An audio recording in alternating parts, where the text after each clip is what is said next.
Hello guys, இன்றைக்கி நம்ம ஷாப்பில் என்ன பார்க்க போகிறோன்னா, இந்த வண்டிக்கு ரீபார்ன் கிளாசிக்கு வந்து நம்ம மோட்டோவிங் சைலன்சர் தான் ஃபிக்ஸ் பண்ண போகிறோம். வாங்க ஃபிக்ஸ் பண்ணிவிட்டு அதோட சவுண்டு எப்படி இருக்குன்னு சொல்லி காட்டுறேன். காய்ஸ், மோட்டோவிங் சைலன்சர் வந்து ஃபிக்ஸ் பண்ணியாச்சு இந்த வண்டிக்கு. உங்களுக்கு ஸ்டார்ட் பண்ணி காட்டுறேன், சவுண்டு எப்படி இருக்குன்னு சொல்லி பாருங்கள்.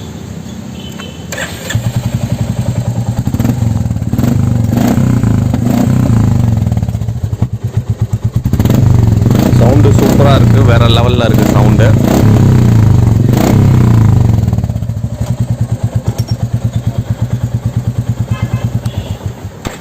பக்காவாக ஃபிக்ஸ் பண்ணிட்டோம். கஸ்டமர் ஓட்டி பார்க்க போகிறாரு. கைஸ், இந்த மாதிரி ஆக்சசரிஸ்க்காக கண்டிப்பாக நம்ம ஷாப்பை வந்து விசிட் பண்ணுங்கள். தேங்க்யூ.